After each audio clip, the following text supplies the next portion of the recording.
Hello and welcome to episode 1 of 4523 of how to use basic After Effects with me.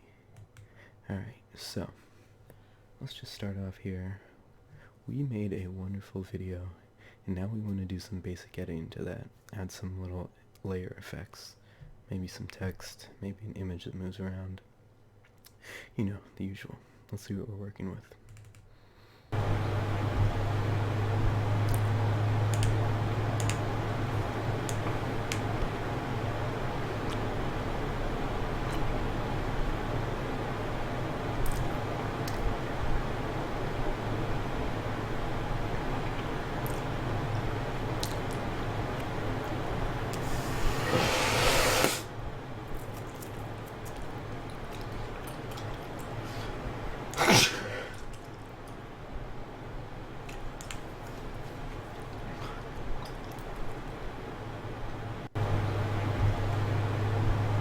As you can see, I've made a wonderful little tutorial video there. I'm sure you've learned a lot already just from the preview, but we need to add some more to make it a high quality you would expect from someone like me. So, let's look at After Effects right here real quick.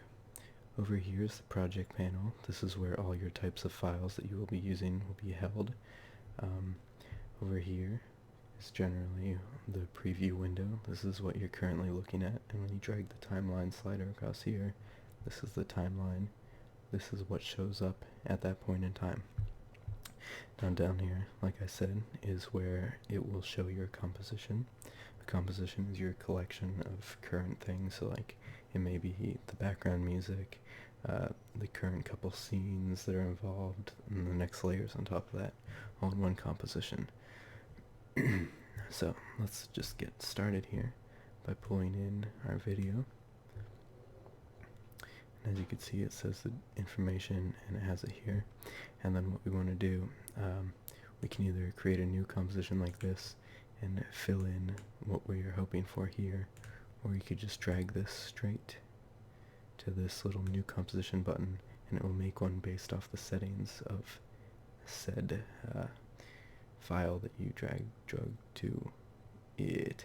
Okay, so as you can see, this is the length of our thing, and if I scroll through here, it will display that part of the video. A lot of quality content. So there's some things we need to work on here that we know of. There's some intro time that we need to cut off. There's a short mistake part that we need to cut out. And then we don't want to miss this eyebrow action here. So we want to cut off a little bit of the end right here. So, first thing we need to take care of is this beginning part. Let's go ahead and scroll to the time we want.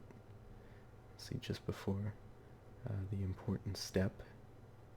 Right here. Now we want to cut off the beginning of this. We can do this by pulling this forward to cut off to that point. You can hold shift to allow it to snap to other things to make it more convenient. As you can see, there's nothing here now. And if we move this around, that moves the whole clip. Or you can hold Alt and push the left bracket. That is the square shaped bracket, not a parenthesis. And that will cut it off to that point in time.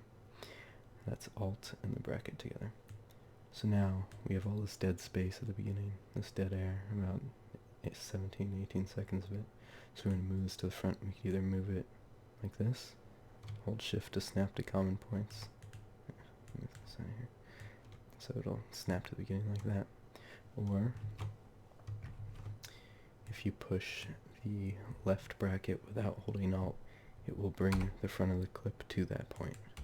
So as you can see, it brings it to the timeline marker, wherever it is. Okay, now that we have that, we want to go ahead and edit out the mistake. So what we can do here, we're gonna cut it at this point. Not cut like cut and paste. I mean like split. right here, split layer.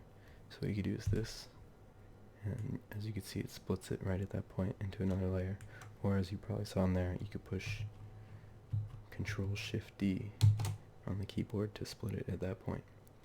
Now, as you can see here, we have this whole separate layer of the rest of it. So like we learned before, we're going to cut off the front.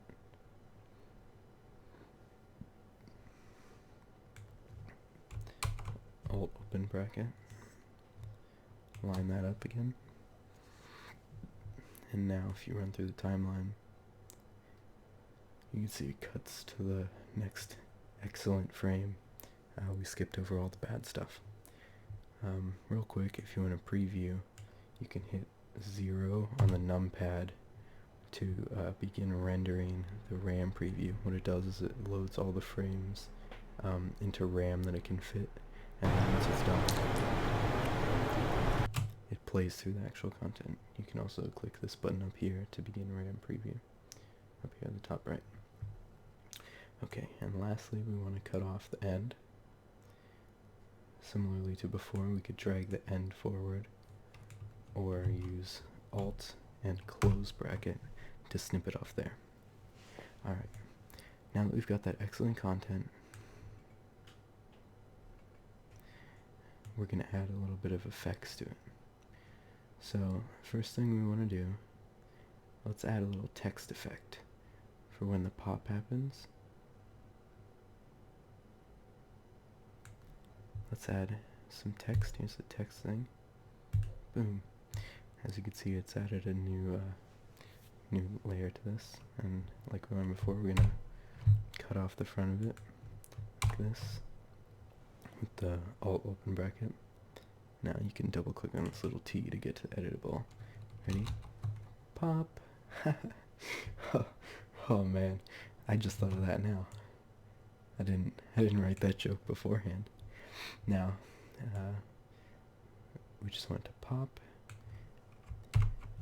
and cut off the end there, slide it forward a little, so we get a little something like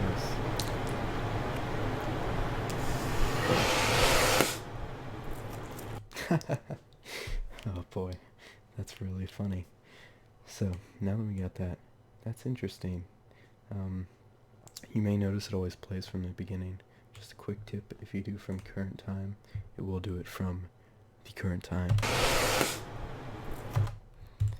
Okay, this is pretty good. This is, oh, I should send this to Guinness. So, what, we want this to be a little funnier. Man, that's hard to believe. So, let's do a little bit of movement and scale to it. Now, for this, you can click this little drop down to see more information about the layer. Different types have different kinds of fields, but most have this transform field, which is made up of these common attributes. You can click and drag on the numbers, or click and type to make them whatever you'd like. So we have the position, X and Y, and if you'd like, you can separate them into X and Y position. We have the scale in terms of percent, rotation, and of course opacity. I read that's how you're supposed to pronounce that in my article, Africa Weekly. Okay, so what we can do, what I'm doing is I'm zooming into the view. You can either drag this slider down here at the bottom or hold Alt and zoom. I mean, Alt and scroll on the mouse, gosh. And then it will show you a more close view to the actual frames of the video here, but I don't need to go in that far. And if you double middle click and drag, you can move this as well as just pulling this around. So what we want this pop to do is move up after it's created.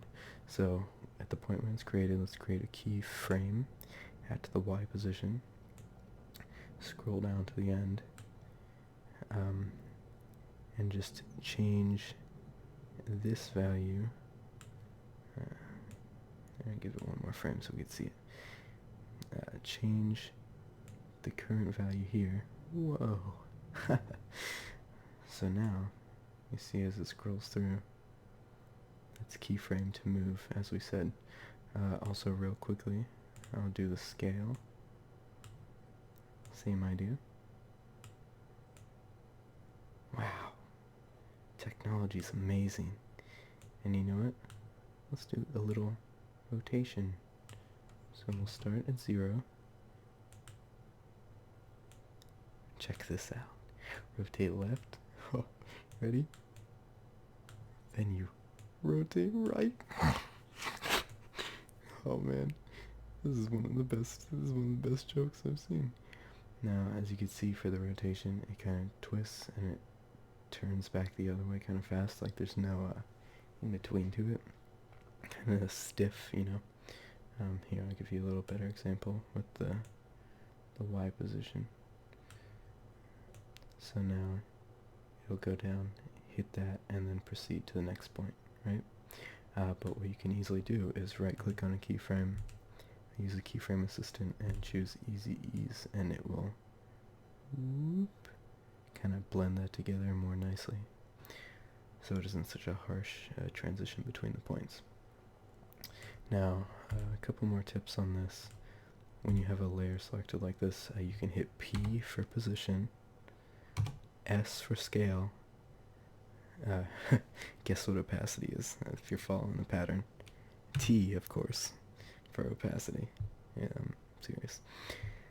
So, let's check this out in all its glory real quick. Wow. Let's watch it all together.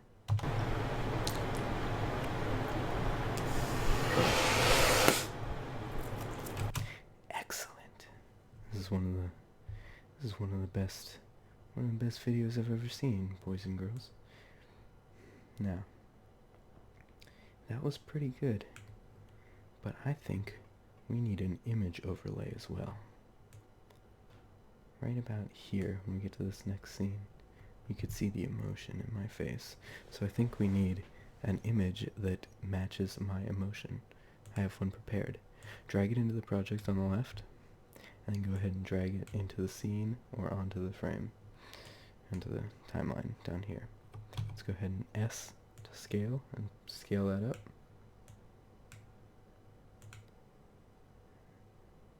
And that's a very, here we go, full quality.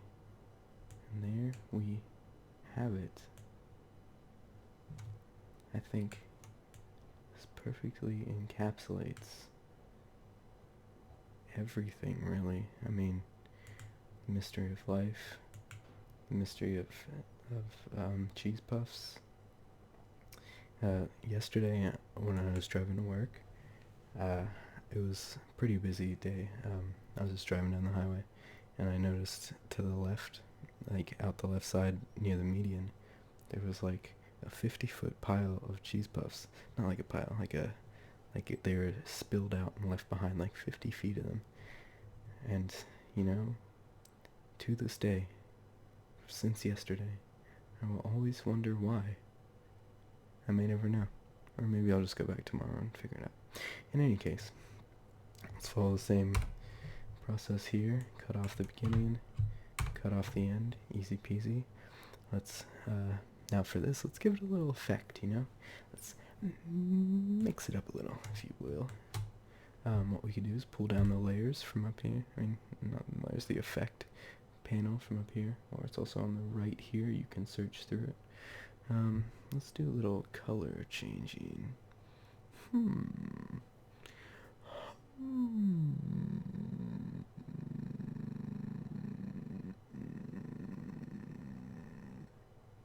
This looks fun. Wow, look at that. Cool. Whoa. So as most effects, you can, as you see here, keyframe it. Let's go ahead and set a keyframe at the beginning here to that sweet red color.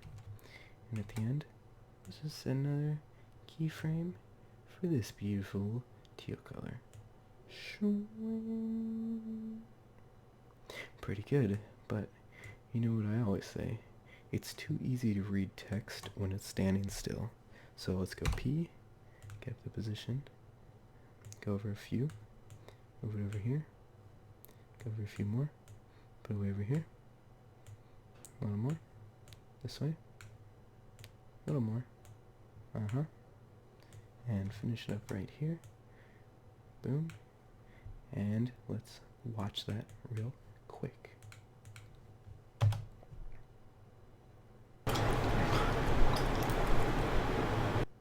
Pretty excellent. So, now the problem with this is it doesn't look realistic. It doesn't look like it's in the scene with me. Know why? That's right, motion blur. So let's go ahead and click right here to turn on global motion blur. And then for the individual layer, click right here to turn that on. And as you can see, the power of computers is outstanding. It makes it look, it's like real life, guys. This is like what it would look like if it was actually going this fast. Let's watch.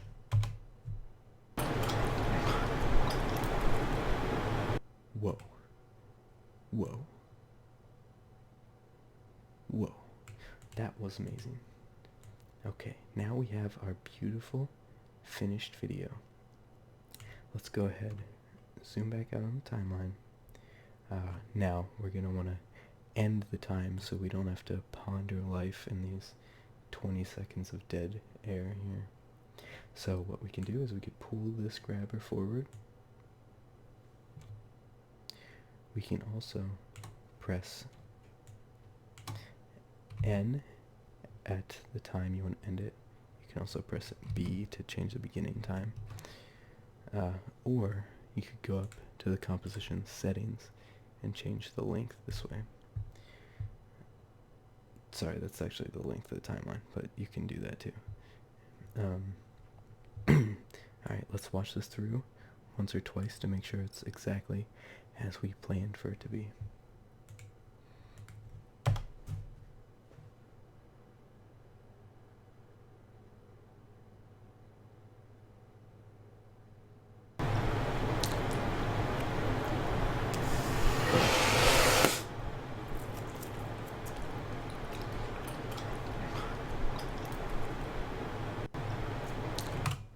Wow.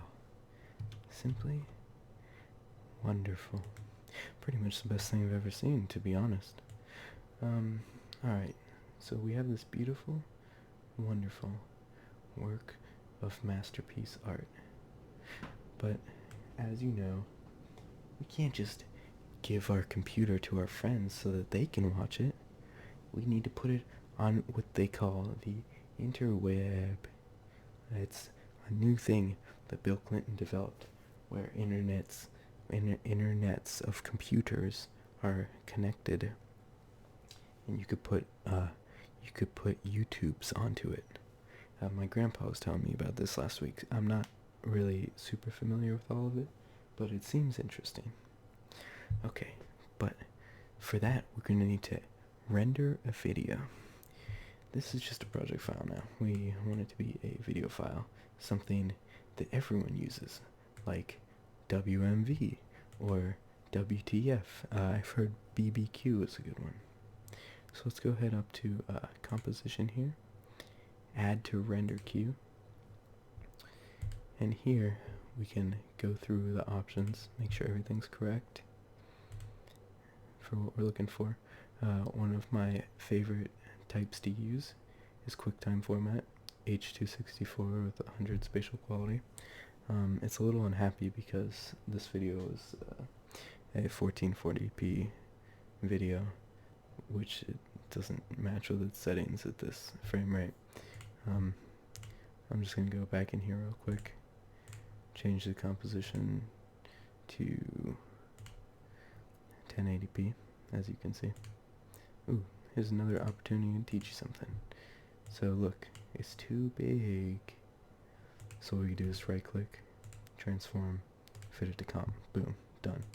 Easy, easy breezy, cover girl. Okay. Wonderful. Pop. Those things are still kind of big. Oh well, they can suck it. So back here to our render queue.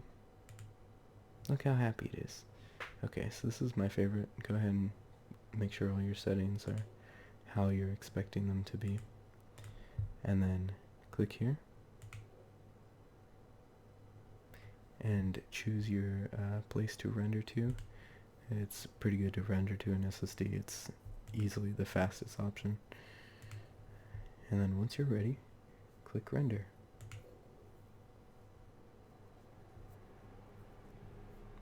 You can click this drop down here to see the current information.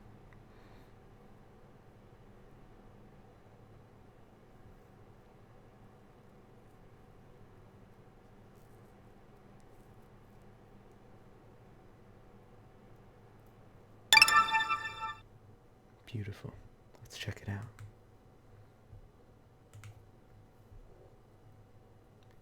And here we have it. Our beautiful, masterful thing. Let's watch.